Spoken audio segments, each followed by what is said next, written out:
there never a man around when you need one? I asked myself that question many a time. Grandad stopped sulking with Terry. We can put our feet up and watch him flex his muscles. I've contacted an architect about new designs for the wool pack. He sent me his brochure. Let's see. They're quite modern. Do you think Seth would like to reserve one of those perches by the bar? Yes, I see what you mean. What's going on? Oh, I've been trying to think of ways of getting more people to church and into the village hall. Serving alcohol is clearly the answer. Really? No, not really. Alan Turner's just got his temporary licence, so he can use the village hall as your local in the evening. Oh, that's good, Vicky. I thought we were going to have us wedding reception at the post office, you know, with a bully blowing up and that. The Lord will always provide. I was hoping you might have reconsidered about the wedding. We need a house, Vicky. There are other ways, Butch. You reckon? You can't marry Mandy. Why not? Because you love her. I thought that was the reason that people got married, Vicky. But she doesn't love you. It's a financial arrangement, nothing more. I've got to go, Vic. I'm working. Butch!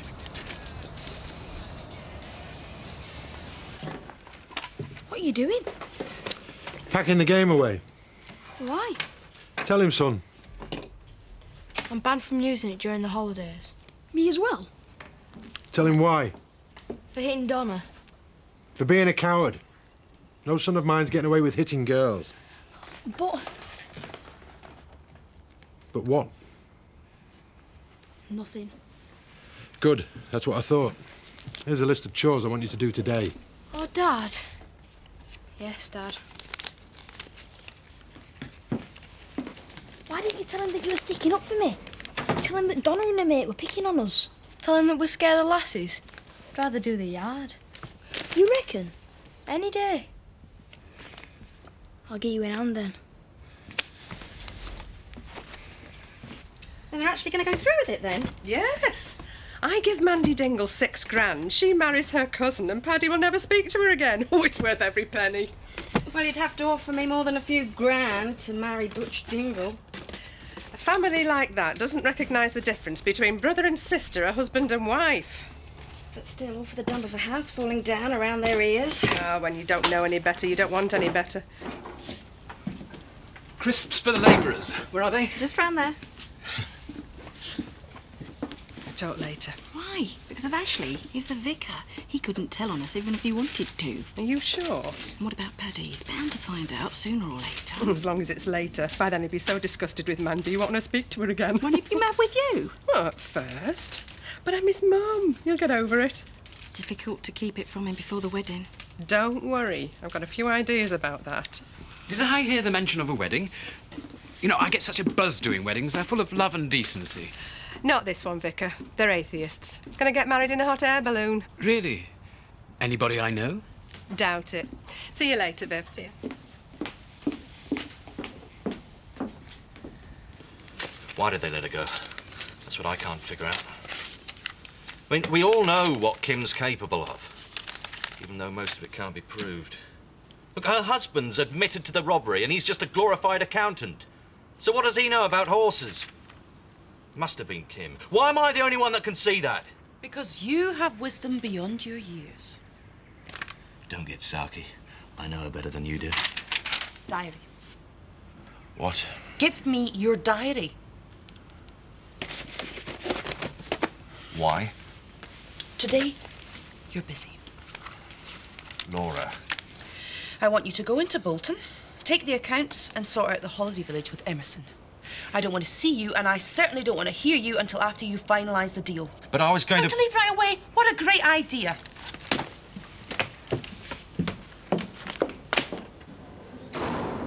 Cigarette? No, thanks.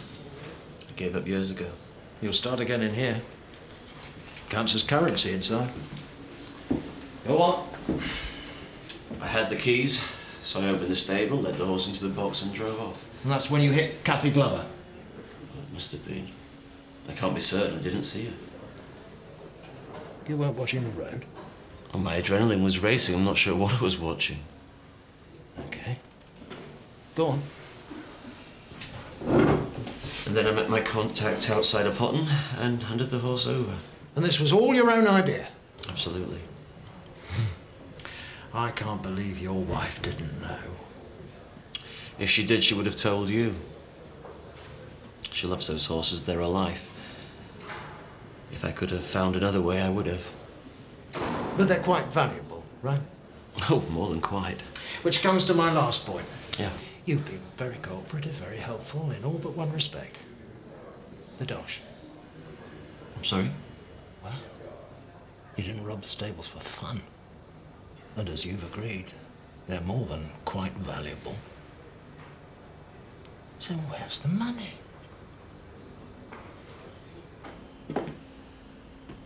I've been looking for you. I was just checking a few accounts. Is it important? Oh, I think so. I've just had official word from the loss adjusters. I was dreading that. They agree with the police. You had no involvement in the robbery, and the recommendation is full payment. Really? Barring further developments, we should receive the money in 6 weeks. Well, that's something. Something? I thought you'd be overjoyed. Overjoyed that my husband tried to con me for a second time. Overjoyed that everybody's convinced I was in on the robbery. Just like they thought I was in on losing everyone's pensions. Sorry, I was being insensitive. You know, after the wedding, I sank to depths I never knew existed. And now Steve is dragging me down there again. Not everyone thinks you're involved. The police clearly don't. Well, they can't find enough evidence. It's not the same thing. I don't think you did it. Well, I'm glad. Really, it does make me feel a little better. But Chris, he won't ever leave me alone. Oh, I think you'll find he will. Really? I have him buried under so much work, he'll struggle to see daylight, let alone harass you. Thanks.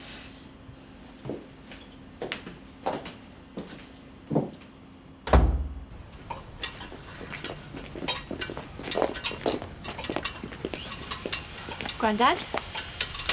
Look at it. I can only say sorry so many times. No, I mean, truly look at it. It's an institution, that place. To some of my customers, it was their second home. Maybe you should charge him rent. Now, don't mock me, Tricia. Sorry. Now, my customers demanded three things of me. A friendly face they knew behind the bar, a well-pulled pint, and the promise of the same again the next night. Well, they'll get all that at the village hall. And the Woolpack will be up and running before you know it. Yeah, but we'll be married, the Woolpack.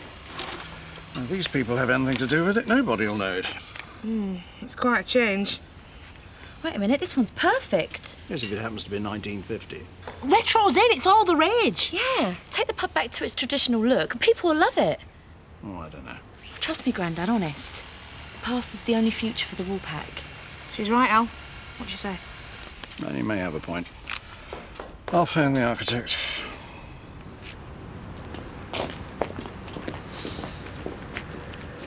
He used to hold on to his hair with his hands, afraid the wind would blow it off. I can imagine it. All that effort and he's losing it anyway. Zoya. Mum, what are you doing here? I'm having a drink with Zoe, and don't be so rude. Your mother was just telling me about your fear of strong winds. Mum? What? What do you want? To surprise you with this. What is it? I saw the most amazing offer in the paper of a trip to Venice. I know you've always wanted to go there. And you've seemed under so much stress since that silly breakup with what's-her-name. Her name is Mandy Dingle, as well you know, and we're far too busy at the vets. What? Well, I could spare you. I don't want to be spared, and I don't want to be mothered, so stop interfering, the pair of you. And thank you very much, goodbye. Oh, yes, well, I do have to go as it happens. But keep this, in case you change your mind. Bye, Zoe. Bye. I won't.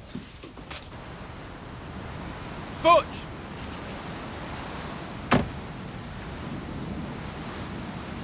Butch, we have to talk.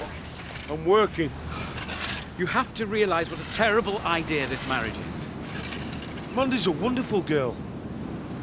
What's so terrible? She doesn't love you. I know. Well, she will do, given time. I'm going to be the perfect husband. I'm sure you will be, but it's wasted on Mandy, don't you see? Are you saying that she ain't good enough? No, but to her it's a way of saving the house. Oh, yeah. Yeah, me too, Vicky. I've married couples before, marriages of convenience. I know I shouldn't have.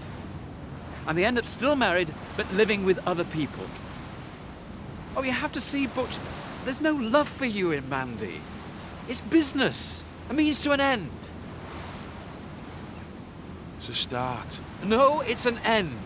An end to the possibility of you meeting somebody who's perfect for you. Vicky, I gave up on that a long time ago. Mandy's perfect enough. Does Mandy know how you feel? No. Not yet. I'll tell her when time's right. After you're married? Maybe. Can't let this go ahead. Vicar, you're a man of God. But if you don't keep your nose out, you're going to be seeing him sooner than you think. I'm only trying to help. Yeah, well, don't try so hard, eh? Keep your mouth shut. Please.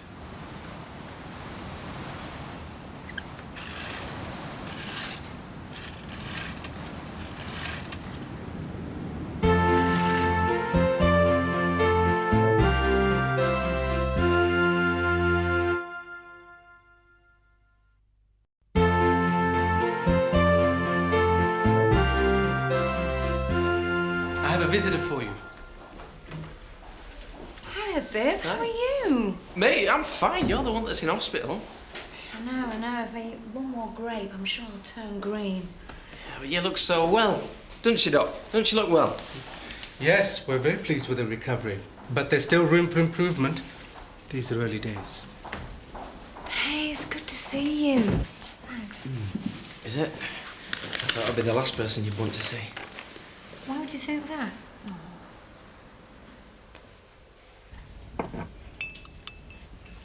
I've been taken into somebody's confidence.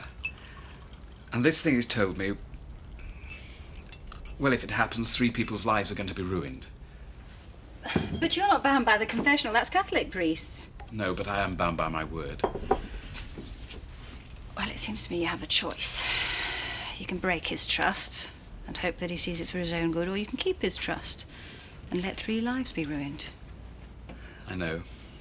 And neither seems an attractive prospect. Perhaps you could speak to one of the others involved. All right, Ashley. Oh, tea, lovely. There's a woman out front wants a word. It's okay. I've taken up too much of your time. I'll see myself out.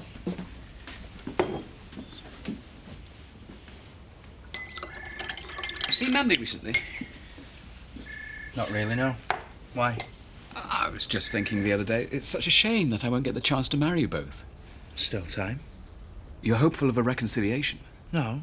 I mean, you might still marry us, just separately. I hope it won't come to that. Well, I wouldn't bet on it. If I hadn't left you at that restaurant... Yeah, and if I hadn't got that particular cab firm, or that driver, or Steve hadn't been driving so fast... Biff, the list goes on a long, long time after you left me in that restaurant. Yeah, I know. I was just so worried about you, Kath. I thought you were going to die. But I didn't. I don't blame you, so please don't blame yourself. So, what do you think Steve's going to get? Police said I'm not allowed to talk about it. Yeah, I tell you one thing, I've never felt so weird. Do you want me to get you a nurse? Oh, no, I didn't mean that. Everyone's been so worried about me these past few weeks, but, you know, to me, I was just in that restaurant a couple of nights ago. That must be weird. Did you and Tara sort things out? Yeah, kind of. She married Michael. She went through with it? Mm-hmm. Oh, Biff, I'm really sorry. Oh, don't be. I'm not. Wouldn't have worked out anyway. We didn't like the same kind of music. So, what else has been happening? Well, if you're not going anywhere, we can start with Donna Windsor getting a write-up from Robert Sugden. Okay. See you tonight. Around 8? Yeah, great. Okay, bye. Poor Chris. He has such a lot of work on at the moment. Don't poor Chris him. It's like saying poor rattlesnake. What is it with you two? Neither of you has a civil word to say about the other. It's a long story. Well, seeing as I get the backlash, maybe I deserve to hear it. Never used to be like this. I mean, we were never exactly family of the decade, but we were kind to each other. And now it's the complete opposite. Chris blames me for a lot of things. Taking his father's money when he died. And he's even convinced himself that I was in some way responsible for Frank's death. And then there's... Then there's what?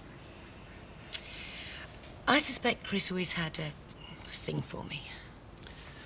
Oh, that would explain a lot. Oh, it's not just that. It can't be easy, suddenly being stuck in a wheelchair. Did that change things between you? Fight like cat and dog now. I'd give anything for it to stop. I mean, I don't want to fight with anybody.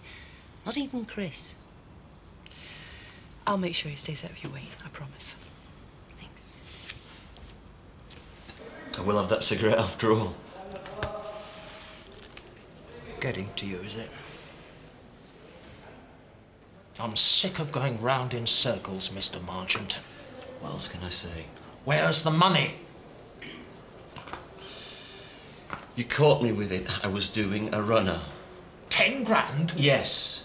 You sold a 300 grand thoroughbred for a measly 10,000? That's all I could get. I thought you wanted to cooperate. I do. Well, I am. Do I look like an idiot? How many more times I've said that's all I could get? And I still don't believe you. Interview terminated at 13:22. Now get this straight, Marchant. Cooperation is a two-way thing. If you think you can put your hands up, cop a deal, get a few months inside, then come out and spend your lovely money, you're wrong. That's not what I'm trying to do. Shut it! Either you tell us where that money is, or I make sure you go down for a very long time. I'm telling you the truth. You're telling me nothing! But you will, or you'll suffer. What are you getting at? Don't forget, Mr. Marchant. Kathy Glover has told us that you drove straight at her. The CPS are looking at an attempted murder charge. Now think about that tonight in your cell.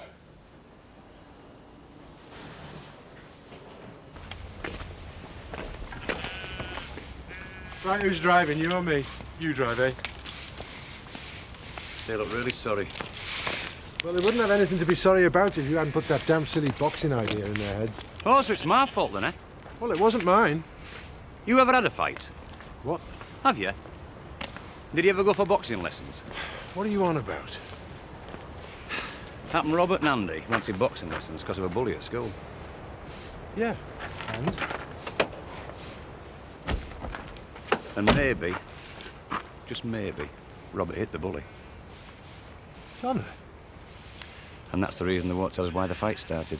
They're embarrassed. But Robert and Andy being bullied by a girl? It happens, Jack.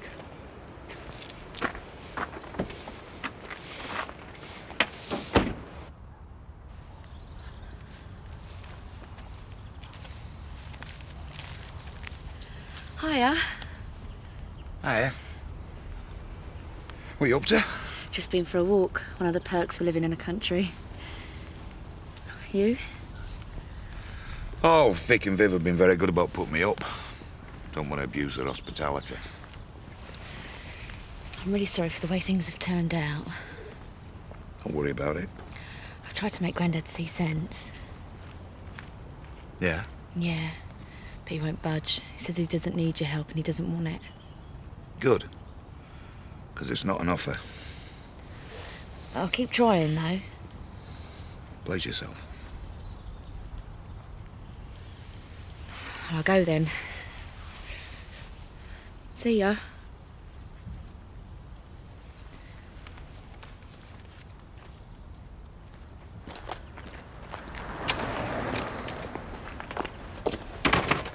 Oh, Is that how you come for your money? With a big smile and a friendly hello? I'm sorry. You and Eric Pollard, trying to screw money out of my granddad he doesn't have. I don't know what you're talking about, really. You're representing Eric for his injuries case. Claims we're responsible. No, I'm not. Eh? He asked for my advice and I told him he didn't have a case. I said he should drop it. And there ends my involvement with Eric Pollard, Your Honour. Really? Yes. Oh, well then I'm sorry for what I said. It's just that Eric's going around saying how you advised him to sue. Oh, is he now? Well, don't you worry about Eric Pollard. Well, who's the lucky lady? Kathy. Although having spent all this time in a coma, I don't think you could call her lucky. Have you seen her today, then? Yeah. She's getting fed up of grapes. Oh, well, send her my love the next time you see her. Sure. She reckons she'll be out in no time. Really? What did doctors say? Right, you know Kathy. She's awake and bored, not one to lie around doing nothing. Oh, what I wouldn't give to lie on my back and have somebody feed me grapes. See you, Bear. What did I say? Oh, hello, Rachel, Hi. love. Seen anything of our missing Romeo? Oh, and who's that? Ignora, can I have 4 first-class stamps, please? Graham. He's done a disappearing act, which I think comes hot on the heels of his Casanova act. Oh, well, he must be away for a bit. He's cancelled all his papers this week. Really? No, Rachel. If you're going to pretend you're not bothered, you need to work on those responses. Betty, shut up. There you are. I've been looking everywhere for you. Well, now you found me, you can help me with these. Actually, I wanted a word. What can I do for you? Believe me, I thought long and hard about this before coming to you. I spoke to Butch. Congratulations. Shouldn't I be saying that to you? Oh, you mean you spoke to Butch about us getting married? Why? You needed somebody to confide in. And now you're breaking that confidence. Believe me, if there was any other way... What has it got to do with you? Nothing. Except I think you might be making the worst decision of your life. It's none of your business. Marrying Butch might seem like the easy option, but have you thought of the consequences? I've thought of nothing else. And the consequences are we get our own back. No, I mean the impact on Butch. He gets his room back. And a wife who doesn't love him. Of course I love him. He's my cousin. I love all my family, which is why I'm doing this. You don't understand. I understand. When all the kids at school were laughing at me because my clothes didn't have the right labels and my trainers were market stall knockoffs, I took it on the chin. Big Mandy, good for a laugh. She's always so strong, nothing gets to her. Always a joke, always a laugh. They're taking our home away from us. Keep smiling, Mandy. I'm trying so hard. 4 hours traipsing round market stalls, and if I'm lucky, I'll make 30 quid for the lot. I commend your efforts. No, I'll do anything for my family. Because in the long run, they're all I've got. Fellas come and go, and so do your friends. But your family... And if all I've got to do is walk down the aisle with Butch to get my own back, then I will. Please, I urge Don't you. urge me! If you want to stop this marriage, put 6 grand up to buy our house! I haven't got that kind of money. And nor do we. Or any other way of getting it, which is why I'm doing this. Do you know? Do you really know what you're doing? We're just making the best of a bad job, Vicar.